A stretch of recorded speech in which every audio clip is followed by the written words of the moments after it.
We'll let the attendees trickle in.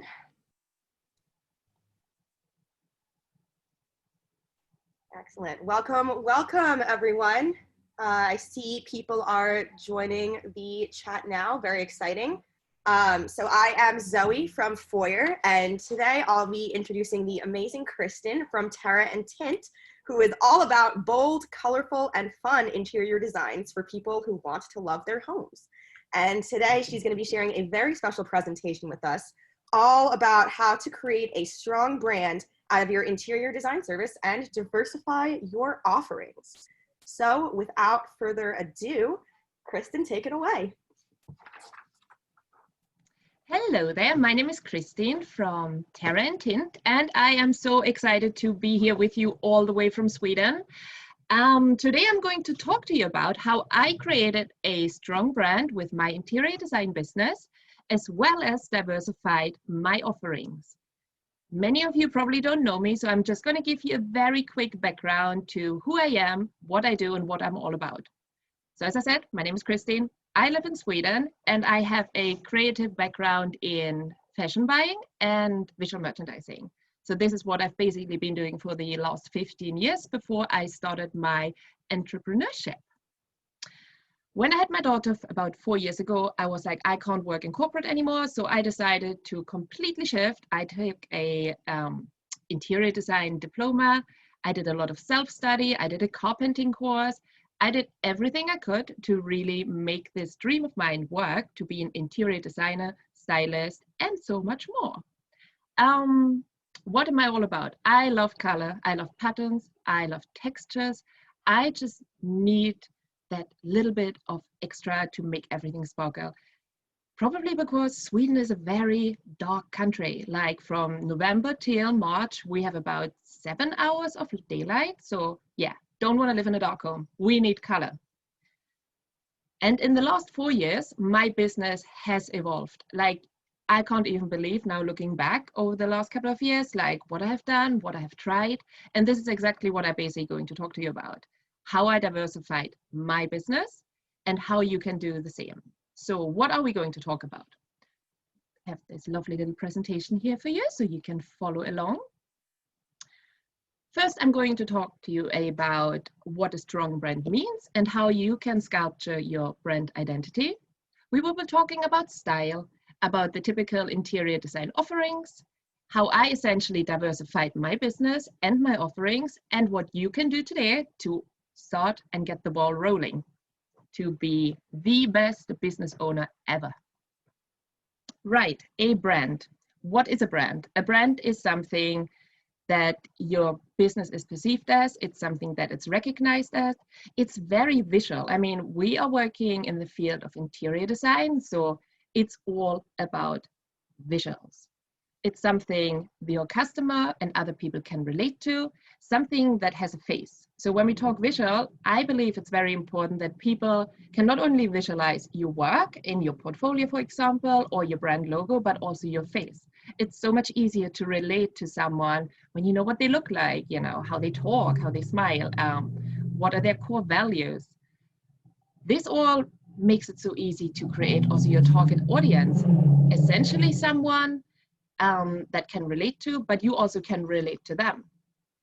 And when we then talk about brand identity, this is something, again, that makes you instantly recognizable by a customer base, by your clients, or by people who never heard about you. It's recognition at one glance. So they see and they know. This can easily be done by key colors. As you can see here, I use a lot of pinks and mustard colors in this presentation, for example. And those are colors you can then also see on my website, on my Instagram, in my home. I have a custom logo that I created that comes with a custom font, basically really easy identification markers. And then, because we are talking interior, we also can probably identify in each of us a signature style, right? So what is my style? Well, it's all about color. So wherever you look, I probably will have something to do with color, like this fun mural behind me. I really specialize in designs that don't burst the bank. So I work, for example, a lot with families, creating really fun and like usable kids rooms. And I kind of like making retail or low-end products look high-end with DIY customization. So that's my signature style. And then style. Oh, sorry, here I wanted to show you key markers, easy to see. You can see I use the same logo on my website. I use the same colors in the header, in the logo, even in the background pictures. For example, as here on stickers I give to customers. I love stickers. Who doesn't love stickers? You're going to a family's house and have stickers in the hand, the kids are going to love you. Maybe not a brand sticker, but you know, stickers. Who doesn't like them? Right, let's talk about style. Well, there is this myth that style is something you kind of have to be born with. You either have it or you don't. Well, I don't believe that. I think it is something you can definitely develop over time. It can grow by experiences and just by practice. It's not magic, so don't be afraid to experiment. But I know we all start at some point, and the best advice I can give you after loads of failed tries or just tries where I was like, okay, this is not really it, that you absolutely do not need to fit in a box. I've been there. I tried to mimic other designers' looks because essentially this is what I thought I wanted and what my future clients would love to see from me. So let me tell you a funny story about this picture you can see, the pink kitchen. So before I started my interior design business, we lived in a very white house. I just really didn't know what to do with it. And I kind of liked it, I thought. And at that point, we were ready to get our kitchen renovated. It was really white. There was nothing exciting about it. And it was 20 years old. So I was like, okay, we're going to renovate it, but what are we going to do?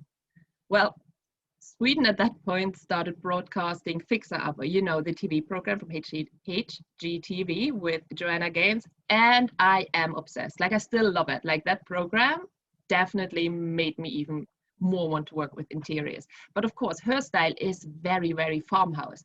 And I was like, well, I like the show, so I probably should do farmhouse too, because, you know, she's showing so many fun things. Let's do it. So I designed this beautiful farmhouse kitchen with a wooden like range hood and, you know, all those little frills.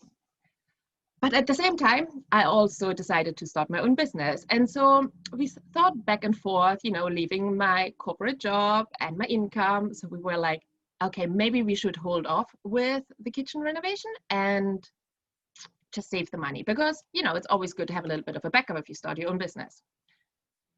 But long story short, I didn't like my white kitchen that we had back then. So I was like, you know what, we're probably going to renovate in a year's time. So why am I not going to go real crazy? And I basically decided to paint my kitchen pink, as you can see here. So this was the first pink kitchen I did with a Dalmatian backsplash.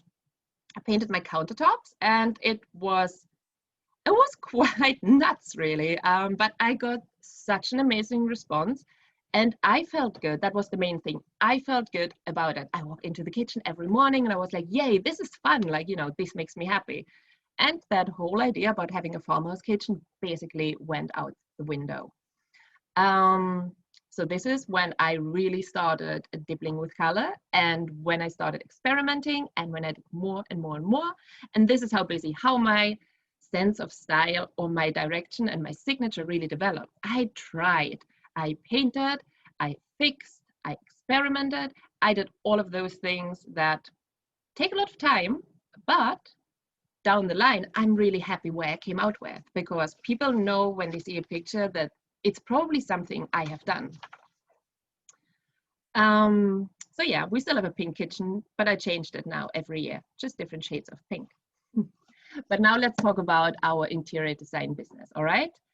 So what are the typical offerings you can see when you visit any interior designer's website and their offers? You can obviously find a lot of full designs are being done, e-designs, especially now during the pandemic.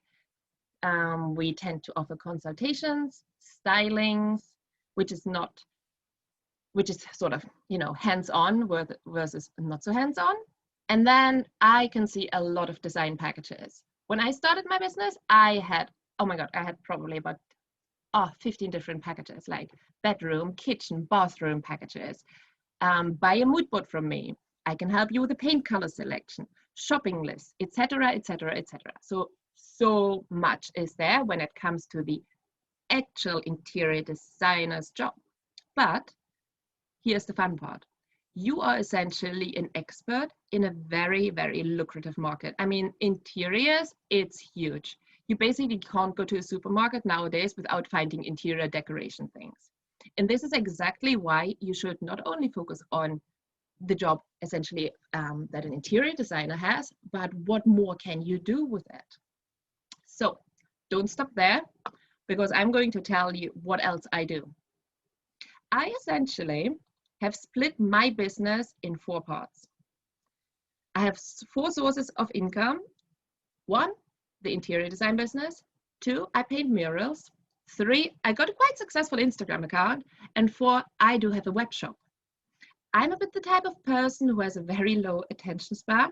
So by diversifying my offerings, it really helps me to stay 150% focused on each part of them. So don't think just because I have 4 different parts of my business that, you know, I prefer doing one or the other more. No, I just really customize them that way that I'm really passionate about all 4 of them. So for example, when we talk about interior design, I'm quite picky nowadays. So I will not work with everyone. It has to click. We have to have a good report, and I have to be sort of really excited about the project to, you know, to just excel at it. So when I take on a job, it's mostly e-designs at this point, and that has nothing to do with the pandemic. It's just the way things worked out, because I work with a lot of people that are actually based in America or in other countries in Europe and even Australia. My e-designs, they also include full room revivals. So, you know, floor layout, furniture selection for places in their of their residence. Those are mainly suggestions because I cannot be familiar with all, you know, the retailers and local shops in one's area. I give a lot of tips on accessorizing and, for example, wall mural ideas. Here on my local field, on my local patch in Sweden, I also offer designer on call. So you know what that basically means. It could be a client who has a lot of loose ends they want to tie up, and I'm going to help them with that, or they have a very specific project they just need someone to bounce back on ideas for. In Sweden, what's really popular, and this is the only thing I do only here, is home staging for sale. So basically when you go in someone's apartment and really highlight the best features so you can raise their sale price. Alongside that, I do offer some free resources on my website in form of DIY blogs. Love DIY. I could DIY every day long. And some free cheat sheets. It's a difficult word, but I got it. So here in the pictures you can see when I do designs, I work also with a design software, which is not Foyr, but I'm going to try it next week because I'm very intrigued by it. Different mood boards, and then we have home staging there. And there, blue dot. Murals. So this is actually the newest part of my business. It came this way. I like painting so much. I like painting pictures. So I decided, well, it's definitely part of interiors, so why am I not commercializing that? So nowadays I paint in private homes, in commercial entities. Recognize this one here, there, and I paint schools. It's so fun. This can be a freestanding project, or it can be within a design package. So see, we already have 2 things that totally hang together. I like color, and I'm providing other people with the service of adding color. Because if you go to a normal painter, they will not be happy with, you know, for them it's already tough if they have to paint 2 different colors. It's not tough, it's just not really their job description or what they trained for. So this is something I trained by myself, and I practice and I practice and I practice, and then I went out and I offered it to people, and people loved it. Third part, Instagram. Now, well, Instagram, that's a funny one.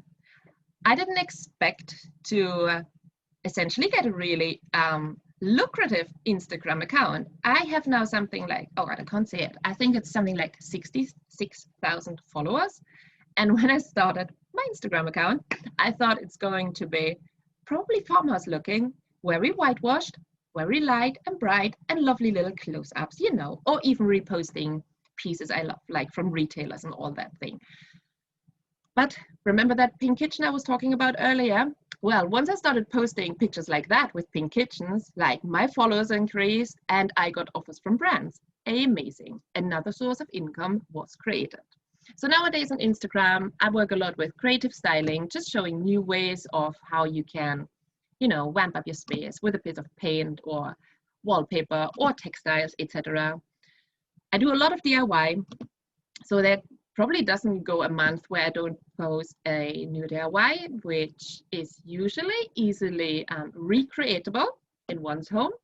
And I have a little styling blog all on my website. And then the lucrative part is that I do content creation for brands, which really is amazing because honestly, I probably couldn't do all those DIYs if brands wouldn't support me and sometimes pay. Yes, it's great. And then the next feature Instagram released a while ago is that you can shop on Instagram. So, hey, you can shop. We like interiors. So what should we do as interior designers? Well, we should have a shop, right? I mean, we are the experts. We should be the ones telling people or suggesting. We don't want to tell people, we're only suggesting, right? How to decorate their home. So why not have a shop?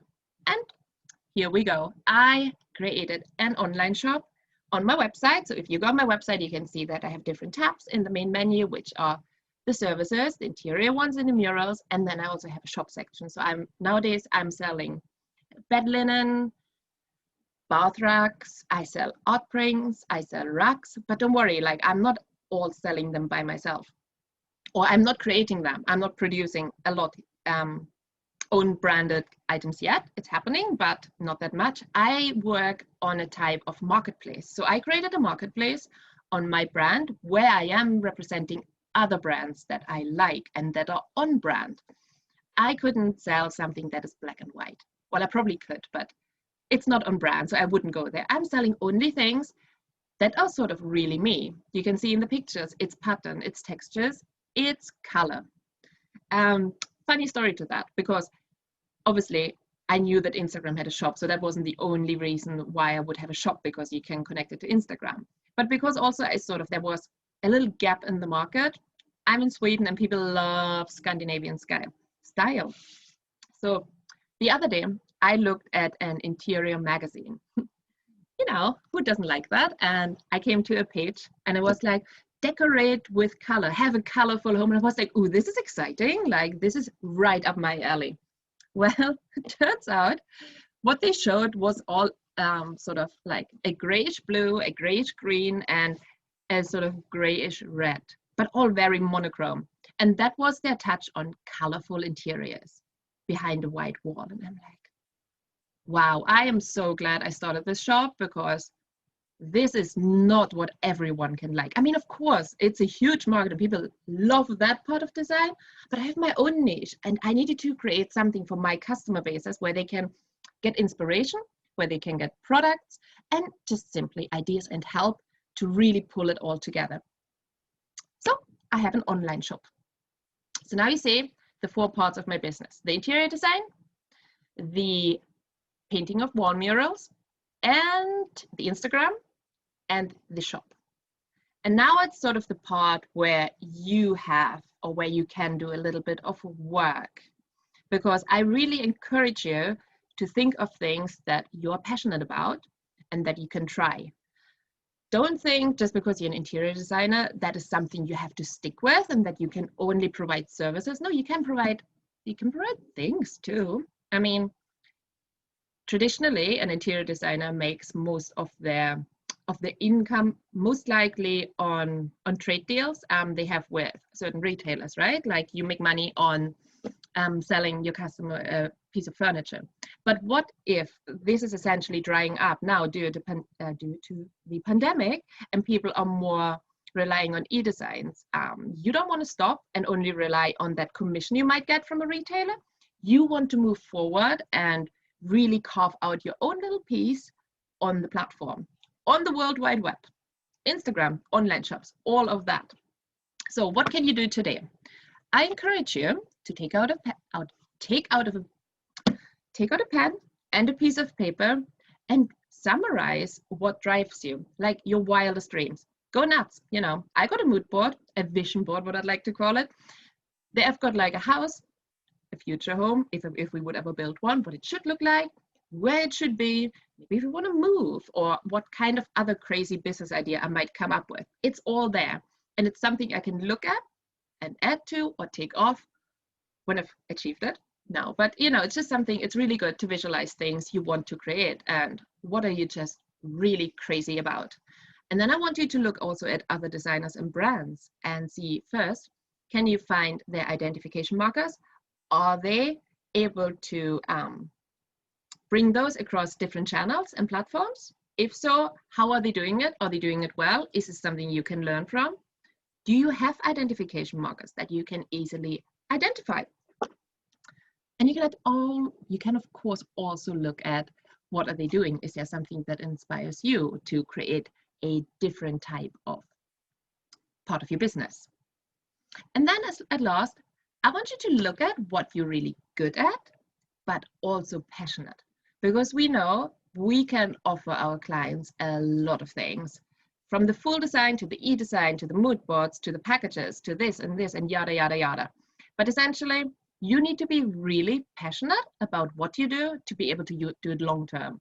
Just because you're able to create, for example, a rendering doesn't mean that you may be passionate about it. So why should you offer it? You should only offer what you love doing and really, really intensify that.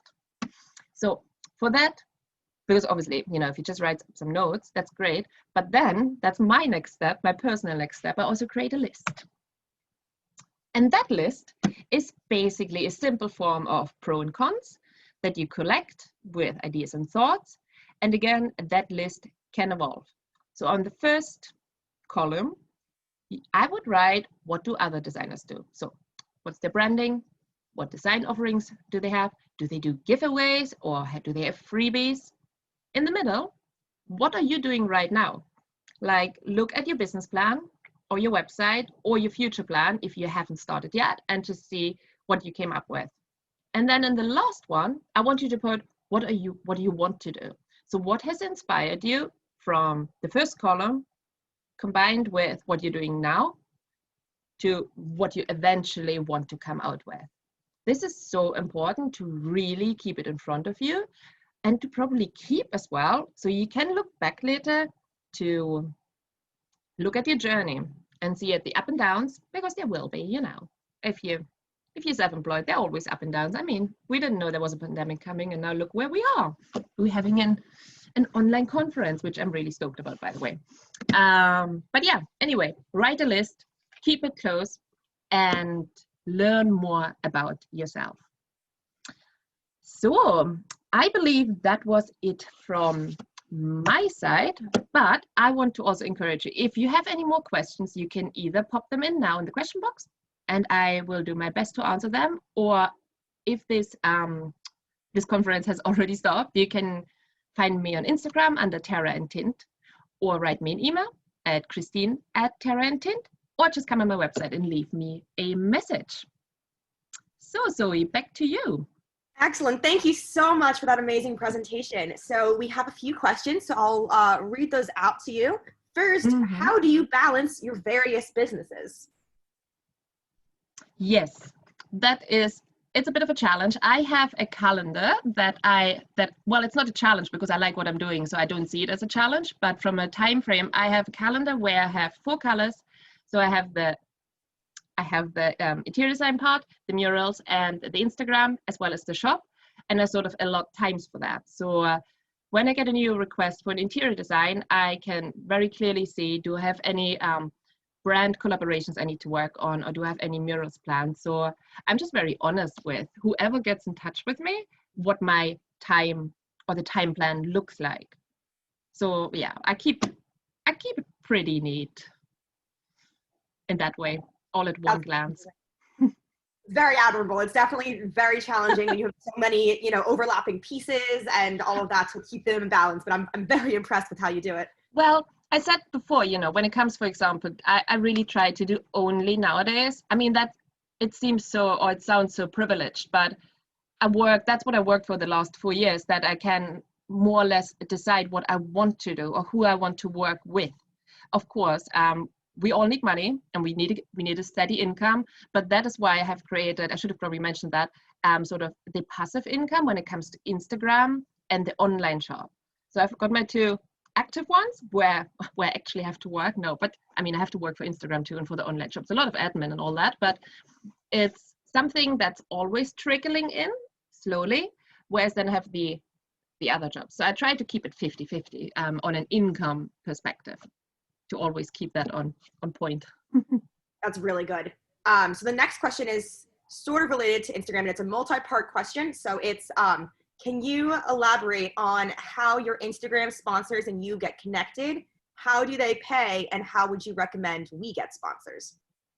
Right. So that's actually, I'm a bit in a tough spot for that, because as I said, I'm based in Sweden, but I work with a lot of brands that are in the US, or I get requests from US brands, and here it's really tricky to find out, do they have a market where I am, what can I offer them, etc. How do I get in touch with them? I would say 70% I'm reaching out, and then 30% people are contacting me. I reach out specifically to brands when I have planned, let's say a renovation project or a DIY project, where I know I write everything down, what do I want to do, make a little plan, and then I see products. Okay, is there someone who could benefit from this, to show their customers something new? And then I research brands and simply get in touch with them and pitch them an idea. When they get in touch with me, then it can either go this way. I mean, I get a lot of requests for people wanting to send me free things, and it's nice and I'm flattered, but I just can't do that anymore, because, well, I'm trying to run my own business, right? So when someone gets in touch with me with something I don't essentially need at this point, I will say, hey, if I like it, right? If it's something that actually fits into all my branding, I will say, hey, I like it, and I can offer you, you know, different content creations with your product, but there will be a fee, because essentially, now we're talking about if you're an influencer. I don't really like that word, but if you're an influencer and you market your Instagram account, you are performing such a huge job for a brand. So you're the photographer, you're the stylist, you're the photo editor, you're the copywriter all at once, and brands tend to be able to pay for that, and they want to pay for that, because otherwise they wouldn't have reached out. So how you can get sponsors? Well, there are a bunch of different platforms. I don't have them all here yet, but if you're interested in that, just send me a message and I will make sure that I give you a list. I know one I like is Aspire IQ. That's a US-based one. I like to work with that one, but there are so many more platforms where brands and people like us can connect. That's amazing. So we have another question about your Instagram, because it's a very popular Instagram. So Christin says, what are your tips for growing an Instagram following for your design account? And then a follow-up to that, do you feel that Instagram brings in a lot of customers for your online shop? I'm going to start with the second question. When I decided to allot my time, or allot so much time to Instagram, because it is, I'm on there every day, engaging and posting most every second day, I had to justify that. But I can, because most of the weeks, between 60 and 80% of all traffic that comes to my online shop and even to my design service is from Instagram and Pinterest. I should have mentioned that Pinterest and Instagram hang kind of together. So yes, it's definitely worth, for me personally, to pursue that part of the business, because I get so much traffic from it. How am I growing my Instagram? Whew, tough call. When I started out, I was following hashtags I could inspire with. They are sort of hashtags, are they competitions? It's sort of people who have a hashtag. It's like a group of 5. They create a hashtag and you can hashtag your pictures at. And then every week those people will, for example, they pick a winner, and then they share your account. So it's a lot about sharing others, do to others as you want them to do to you. Does that make sense? Yeah. And a lot of work, a lot of trial and error. just see what works and talk to people. It's all about talking. Feedback I get a lot is that people who reach out to me, who maybe have never talked to me before, would just send a message, that I always try to respond to them. I definitely always try. If I haven't responded to any one of you guys, like, I'm so sorry, but I try not to miss any messages. And that's the nice thing, you know, you can put a face to it, to the brand. So I'm the brand. People like me because I'm just like everyone else, and I respond, and that's why they follow me. A lot of them. Well, I did a survey last year, and I was asking, why are you following me? It's because a lot of people said because of me, because I'm so well, because I reply to messages, you know, to start with, and I try funny things in interiors that they may have not thought of, like painting your tiled floor yellow and white striped, as you can see in the last picture of my slide. Hope that helped, Christin. Yes, that's wonderful. So this next question actually kind of piggybacks off of, you know, you kind of doing, you know, unique colors and patterns and things that other people wouldn't think of. So this one person said, I really like your design style, and it's really similar to my choice of design, but not every client really likes vibrant colors and patterns. So how do you like work that out and, you know, still impart your style while respecting what the client wants? Definitely. I mean, the client ultimately is always the one who has the last word. But that again leads back to, now I'm trying to pick and choose my clients. So when they find me, I direct them to different projects. I have a PDF because clients here, they're not so fond about sharing their homes publicly. So I don't really have a big portfolio that I'm showing off online. So that client who reached out might know I work a lot with color. If they, however, say, oh, it's not so my jam, you know, that can happen, as it probably happens to you. And then I say, that's fine, like, we can work around that. You don't need to paint the wall, you know, we can bring in color with other touches. And I mean, bottom line, not everything has to be colorful. I love to work with wood, and I like when the client is, when they like to experiment. You sort of get that from your first conversation, like what kind of vibe you're getting, and also when you give sort of first ideas. So I'm basically presenting my ideas. Sometimes they're really over the top, and then from there we can sort of start taking it down a notch, where more people are comfortable with. But I like to remind them always, if it's, for example, colors and patterns, everything can be painted over. And nowadays we have removable wallpaper. So if you do get tired of it, you're not going to ruin a whole wall. Oh, that's really good. Perfect. Thank you for that. So our next question is from Essie, and she says, any tips for how I can develop my signature style? Try. What do you, I mean, you probably get inspired by something, if you're, for example, on Pinterest or Instagram. And I would literally try out different styles. If it's trying in your home or your office, or if you have friends that let you try out in their home, and just go from there. Because pretty quickly, I mean, that's essentially how I started out as well, right? I didn't really have an idea what I liked doing. So I was trying it out. And that can be done on a very, you know, cost efficient way as well. Like, it doesn't mean, I'm not saying you should go out and buy super high-end designer furniture just because you want to try out if you like luxury high-end, but sort of play with the idea, make mood boards for yourself, play with a design software like Foyr and just create virtual rooms. So, and I'm sure pretty quickly you will notice what you're more drawn to, and then go from there. Love that. Thank you. So our next question is asking about client budgets for e-design services and smaller projects. So when you're working with like budget constraints, how do you still execute your creative outlook despite, you know, a smaller budget from a client? I think that's actually almost easier. If a client has a smaller budget, they are more receptible, I hope that's the right word. More yeah, receptible, so. right? Yeah, receptible to out of the box ideas. To, for example, I have a questionnaire that every client is doing before I start with them. And there I have a question like, do you like doing DIYs?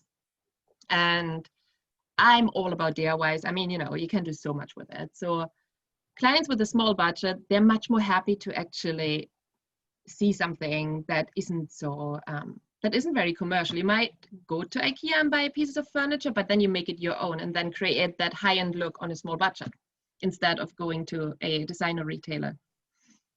Oh, so yeah, I prefer small budgets because you have more fun with them. As instead, if a client comes to you and they have for a kid's room, I mean, I don't work with US dollars so much, but if you have a client that comes to you and has say, oh, got $100,000 US dollar, budget for a kid's room, you're like, okay, they probably expect, designer furniture, and that comes with its own restraints. Whereas if they come, hey, I've got $1,000, you're like, cool, we can do something about that. There's so much you can do, and clients are so impressed with that. Like when you come up with like ideas, and they never thought about them. Much that more is fun so to interesting. work with I them. never would have guessed that. Yeah, it's just people know when their budget is small. You can sort of, and then you get a whole different opportunity to talk to them about it as well, as if they have I'm not someone who would work for someone who has an incredible high budget, and because that's just not my expertise. I know how to make things look nice and be usable and functional and all that on a smaller budget. To have fun with that. I love that. That is so interesting. Okay, our next question is, have you explored any other social media platforms like Pinterest, or do you mostly stick to Instagram? I love Pinterest. It's so undervalued. For the online shop, for example, I sometimes run ads, Facebook ads, that also run across Instagram. But I mean, when you go on either of those platforms, they are flooded with ads. Whereas on Pinterest, that's sort of a bit of an, undiscovered, tool. Also, even the unpaid things, like just posting on Instagram, it's great. I get a lot of traffic through that. But Pinterest, you can have a picture that gives you revenue day after day, and you have to do nothing. You just post it and it's there. Like that picture you can see still on my presentation. You can still see the presentation, right? Zoe? Yes. Yeah, so this picture here that's our bedroom. I think I've got something like 5,000 saves on that picture. Like, and I think it's only been up, and like impressions is something in the 500,000K. So, and link clicks, that's what you want. Like thousands of people click on that picture and get to my online shop. That's Pinterest. It's just staying there, and it's direct access to the goodies. So yeah, love Pinterest.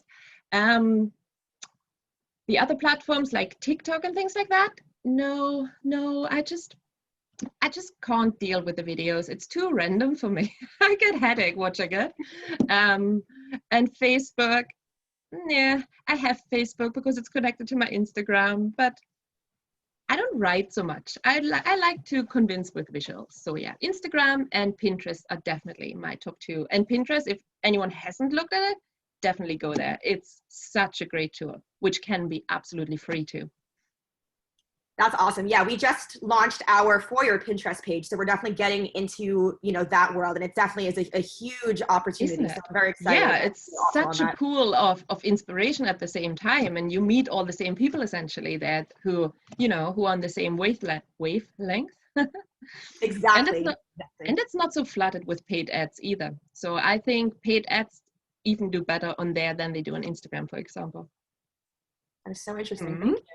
All right, so I think we have time for one final question, and this is a very good one. So you are a designer, a trained designer. So how did you learn so much about content creation for social media? I'm a trained designer. I have a diploma. So it's not like I went to university for a couple of years. And the same goes for the content creation. I've just been sitting on my computer and looking at other people's blogs and Instagrams. I've been doing hours and hours of research and training and taking pictures. Sometimes I spend whole days, not so much nowadays, but I used to spend whole days. I know that's a luxury, but you can even do it when your kids are asleep, or, get up an hour early in the morning and just, create your little scene of whatever you want to shoot, and just try. Like when it comes to the same with editing, it's just a lot of trial and error, watching YouTube videos, asking friends. Like if there's someone you follow and you like what they do, just ask them. Chances are they're going to reply and give you probably an informative answer. And if they don't, well, then just ask another person because maybe they weren't that nice, or maybe they missed your message. But yeah, it's just a lot of it's a lot of time investment in that to go out there and practice and ask for feedback. Yes, I totally get that, but you're doing a phenomenal job with that. Well, thank you. Well, thank Very you kind. so much for your amazing presentation. I so enjoyed this, and I know everyone in our chat did as well. Thank you so much to all the attendees who stopped by. And we have another session happening in about 5 minutes with the amazing Michelle Lynn, who was also here yesterday. So the link for that is in the chat. And we will see you all there. Thank you so much. Thank you, guys. And I hope you enjoy your day. Have a good night. Goodbye.